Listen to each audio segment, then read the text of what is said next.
हमने जो हमारी लास्ट हुई थी ये हमने किया था, लगन की ड्यूरेशन क्या होती है अलग हाँ, जिसमें अलग। आपने पहर बताया था, पहर। हाँ, अब हम एक जर्नलाइज रूल्स पढ़ेंगे आज हस्तरेखा के ऊपर। ओके। ठीक है। और साथ में हम डिस्कस करेंगे कि जो हमारी मकान कुंडली है उसको थोड़ा सा रिवाइज करेंगे और साथ में डिस्कस करेंगे। ठीक है। ठीक है। पहले तो उन्होंने बोला है कि आम जिंदगी में जो दायां हाथ होता है उसका असर ज्यादा होता है, मगर बाएं हाथ का असर अचानक होता है। अगर हम इस चीज को यहां तक पढ़ें तो हमने जितनी अभी तक ग्रामर पढ़ी है उसमें हमने ये चीज अचानक कौन सी कुंडली असर करती है। समझा कैसे? नहीं सर। अचानक चंद्र कुंडली का असर अचानक बोला गया है ना। हाँ हाँ हाँ। अचानक होता है। ठीक। अचानक, या उसके दौर में कौन से ग्रह का दौर चल रहा है उसका ठीक। अचानक जो है असर बताया गया है। तो उन्होंने बोला कि चंद्रमा और शुक्र के वक्त भी ये असर करता है। मतलब आपका जो दाएं हाथ की लकीरें हैं और एक बायां हाथ है, दायां हाथ एक्टिव रहता है लेकिन बायां हाथ अचानक असर करता है। जो बाएं हाथ की लकीरें हैं, जब चंद्रमा और शुक्र का वक्त होगा। वक्त कैसे? मतलब शुक्र आपका एक्टिवेट है, शुक्र की जो हमारी 35 साल दशा है या 36 साल दशा है वो चल रही है। ठीक है। ठीक। जी। उसमें चंद्रमा जब शुक्र एक्टिव होगा तब आपका जो बायां हाथ एक्टिव होगा, बाएं हाथ की लकीरें एक्टिव होगी। ठीक है। ठीक है। फिर उन्होंने बोला कि नर ग्रह सूरज, बृहस्पति और मंगल का फल दाएं हाथ पर ज्यादा होगा।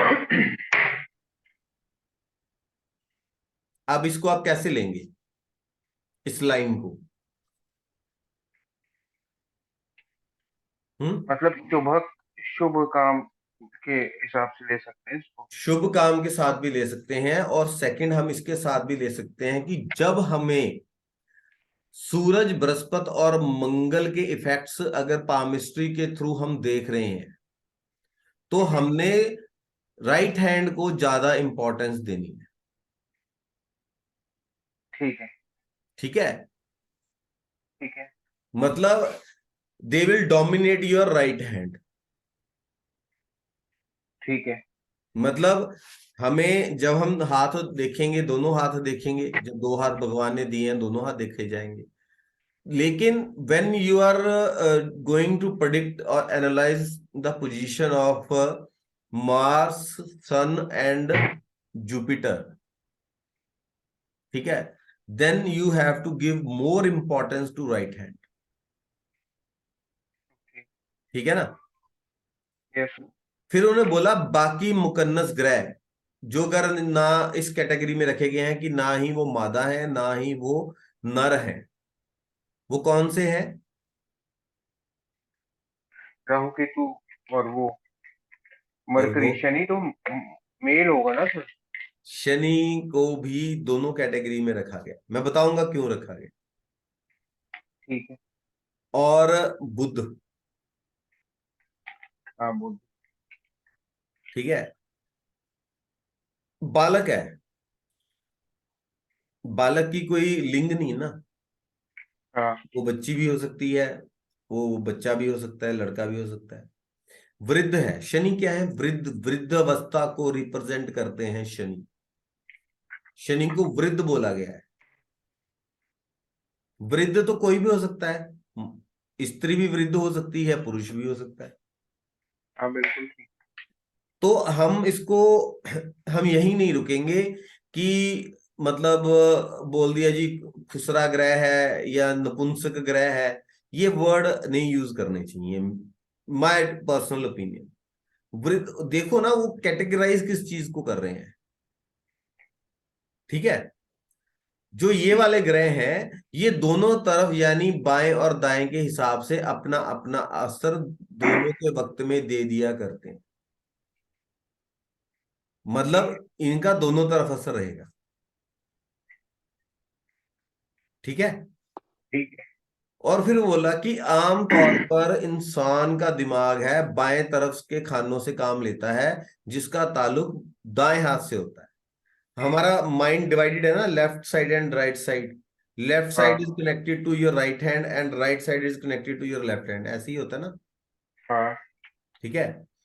तो जो बायां दिमाग हम ज्यादा यूज करते हैं लेफ्ट साइड का, और उसका जो असर है वो राइट हैंड साइड पे ज्यादा होता है।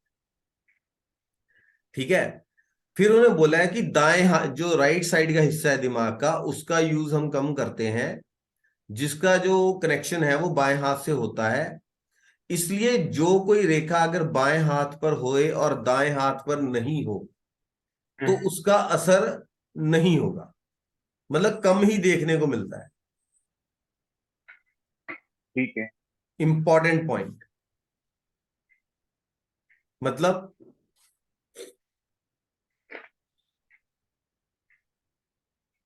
हम इससे क्या ड्राइव करेंगे? कुछ लाइफ के कुछ इवेंट्स भी कर सकते हैं सर डेराइव इससे। सबसे पहले हम इससे ड्राइव करेंगे कि जो रेखा सिर्फ लेफ्ट हैंड में है, ठीक है, हम्म, नहीं सॉरी, जो रेखा सिर्फ बाएं हाथ में है और वो दाएं हाथ में नहीं है, उसका असर बहुत ही कम होगा।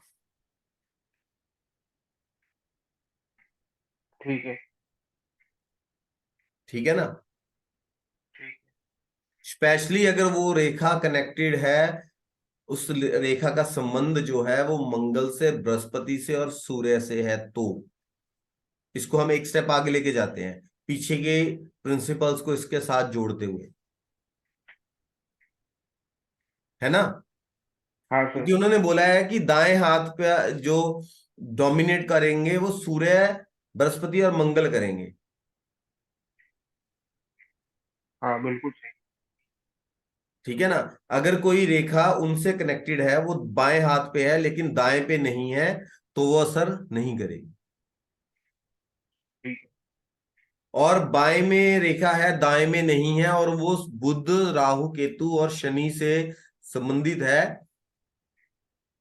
तो उसका असर भी लगभग नहीं होगा। बहुत कम चांसेस हैं कि हो जाए। ठीक है। ठीक है। लेकिन अगर कोई रेखा चंद्र और शुक्र से संबंधित है, उसमें तो बोला है कि चंद्र और शुक्र का जो बाएं हाथ से होगा, तब चांसेस है ना कि असर हो, है ना। एक बार फिर से रिपीट कर दीजिए। देखो उन्होंने एक हमें वर्डिक्ट दे दिया, एक प्रिंसिपल दिया है कि अगर बाएं हाथ से, जिनका ताल्लुक बाएं हाथ से है, उन्होंने बोला इसलिए कोई रेखा बाएं हाथ पर होए और दाएं हाथ पर जाहिर न हो, तो उस रेखा का असर कम ही गिना जाएगा। हाँ ठीक हमने है। इसको आगे जोड़ा पीछे जो हमने पढ़ा अभी, हम्म, कि सूर्य, बृहस्पति और मंगल तो राइट हैंड को डोमिनेट करते हैं, तो उनसे हाँ संबंधित अगर कोई रेखा है वो लेफ्ट पे है, तो बिल्कुल ही नहीं उसका असर आएगा। हाँ। मतलब लेफ्ट में है लेकिन राइट में नहीं है। बट जो शनि, राहु, केतु और बुध हैं, वो दोनों जगह असर करते हैं, लेफ्ट हैंड पे भी और राइट हैंड पे भी। ठीक है। ठीक। ठीक है। तो अगर लेफ्ट पे उनसे संबंधित कोई रेखा या कुछ है, तो उसका भी मतलब बहुत मिनिमाइज असर होगा या नहीं हो। लेकिन जो उन्होंने बोला है असर कम ही गिना है, तो वो कम किस उस कॉन्टेस्ट में कौन सा असर करेगा, जब वो रेखा बाएं हाथ पे है, दाएं पे नहीं है, और वो संबंधित है चंद्र और शुक्र से, तो कुछ असर हो सकता है। क्योंकि चंद्र और शुक्र जो है वो बाएं हाथ को डोमिनेट करते हैं। समझ गया। और समझे? हाँ हाँ सर समझ गया। ठीक है।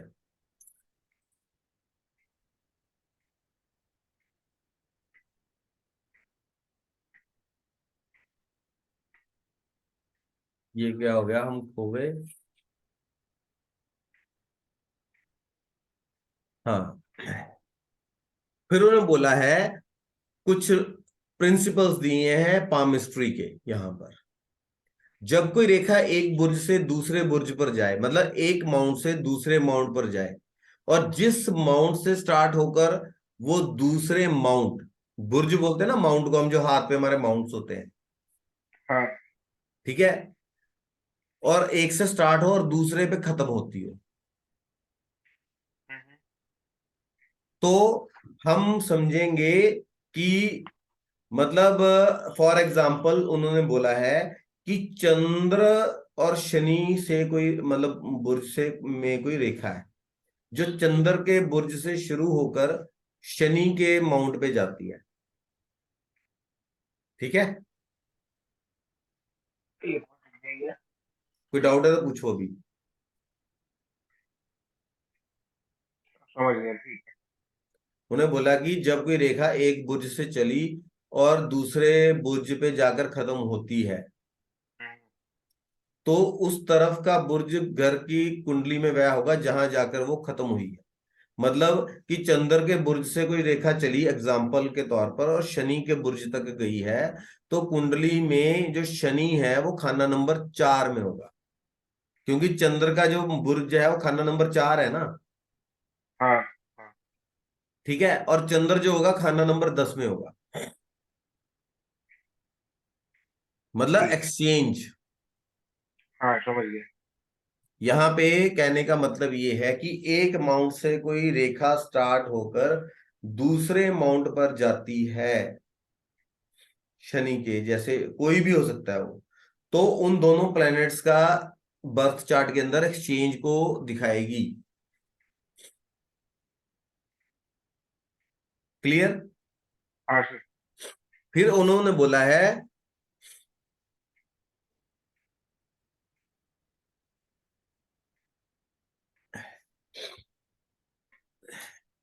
ठंड बहुत हो गई है यहाँ पे। हाँ, बोल रहे इधर भी ठीक से। फिर उन्होंने बोला है जिस ग्रह का निशान जिस बुर्ज पर पाया जाए वह उसी नंबर पर कुंडली में होगा। फॉर एग्जाम्पल, अगर चौकोर जो कि मंगल का साइन है,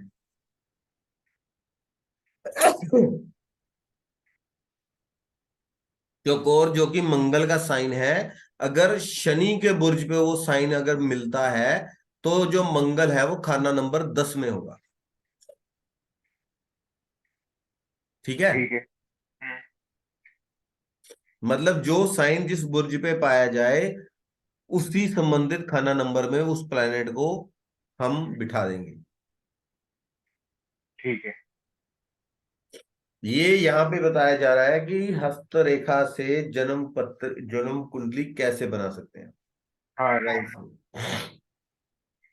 फिर पॉइंट नंबर 3 में बोला है कि हाथ में कोई रेखा या निशान अगर नहीं है, तो बुर्ज मतलब माउंट जो आपके हथेली पे माउंट है, उसकी ऊंचाई या निचाई से ही कुंडली मुकम्मल होगी, मतलब कुंडली को बनाया जाएगा। ठीक समझ रहे हो है। कि हाथ में हाँ मतलब कोई रेखा नहीं है। वैसे तो ऐसे बहुत ही रेयर केस होता है, पर फिर भी कोई हो सकता है ना। हाँ, बिल्कुल। अब कोई निशान भी ना हो तो कुंडली कैसे बनाएंगे, तो उनके माउंट्स को एग्जामिन करेंगे, ठीक है। जिस तरह के बुर्ज में घर और निशान और तरतीब हमेशा के लिए मुकर्रर है, क्योंकि निशान ग्रह के निशान पक्के हैं कि ये एक निशान इस ग्रह का है, और बुर्ज भी फिक्स है आपकी हथेली के ऊपर जो माउंट है, ठीक है। ठीक है। ठीक है। हाँ सर, हाँ सर। ठीक है। और जिस बुर्ज पर जो निशान जहां कहीं पाया जाए उसी हिसाब से कुंडली में भर दिया जाए। ठीक है। मतलब किसी बुर्ज पे अगर कोई निशान मिलता है उसी हिसाब से कुंडली में लिख दो। अगर कोई निशान कोई रेखा ना हो तो बुर्ज की जो ऊंचाई है और निचाई है, कौन सा उभार कितना उभरा हुआ है कितना दबा हुआ है, उस हिसाब से कुंडली बनाई जाए, ठीक है। ठीक है। ठीक है। इसी चीज को उन्होंने फोर्थ पॉइंट में इलेबोरेट किया है। उन्होंने बोला है कि नीच बुर्ज पे वह ग्रह जिसका निशान ना मिले, नीच फल और नीच राशि का होगा। कोई प्लेनेट है, उसका बुर्ज जो है वो ज्यादा उभरा हुआ नहीं है या बैलेंस्ड नहीं है, ठीक है, तो वो ज्यादा दबा हुआ है, ठीक है, हाँ ठीक और है। उस ग्रह का कोई निशान भी नहीं है हाथ पे, ठीक है।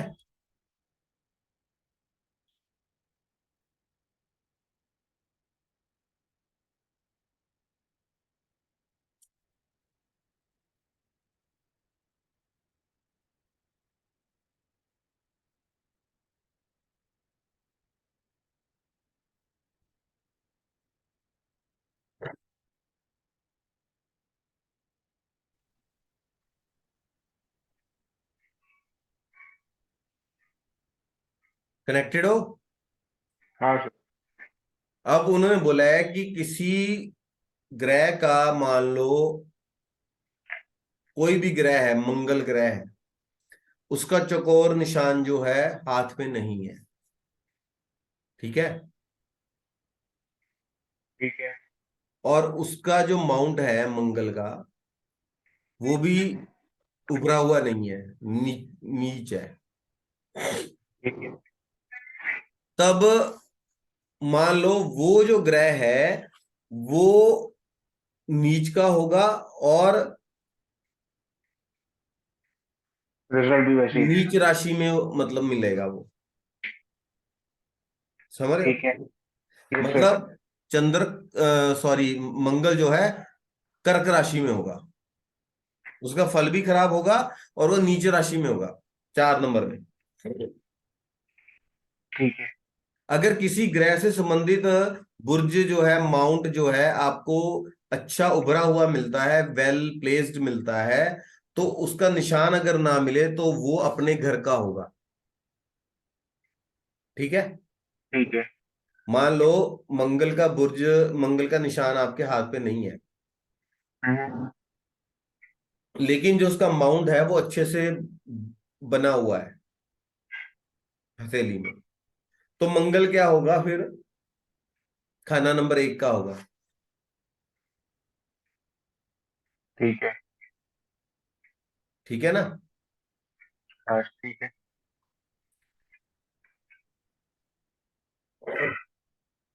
फिर उन्होंने बोला कि हर ग्रह की मुकर्रर रेखा भी कुंडली का खाना नंबर हो जाती है। तर्जनी और मध्यमा के दरमियान खाना नंबर 11 है। जो खाना नंबर 11 है वो ये सेंटर है। हमने ये पढ़ा था, आपने अगर याद हो तब मैंने बोला था कि खाना नंबर 11 हमारे लाभ को दिखाता है ना। हाँ सर। तो जब हम ऐसे करते हैं, मालूम है, पर आप पुराने बुजुर्ग बोलते थे कि इसके हाथ में जितना पानी रुकेगा उतना पैसा होगा उसके पास, बोलते थे ना। हाँ उसका बेस क्या है? ये देखो एकदम सेंटर में है खाना नंबर 11, ये तर्जनी, तर्जनी और मध्यमा के बीच में, ठीक है ना। हाँ। ये आ गया, है ना। तो जितना वो सेंटर में डीप है, उतना ही क्या है, वेल प्लेस्ड है। मतलब सॉरी, वेल प्लेस्ड नहीं, मतलब उतना ही उसके पास पैसा है, मतलब उतना ही उसकी इनकम बढ़िया होगी, बिकॉज खाना नंबर 11 फिट है।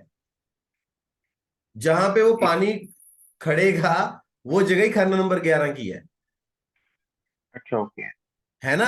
आप ऐसे चूली भरते हो पानी की, जो ये जगह पे पानी रुकता है, ये खाना नंबर 11 ही है ना। हाँ तो वो इंडायरेक्टली क्या कर रहे थे, दे आर एग्जामिनिंग द, जो 11th हाउस है उसको एग्जामिन किया जा रहा है आपके हाथ में, ठीक है। है ना। हाँ सर।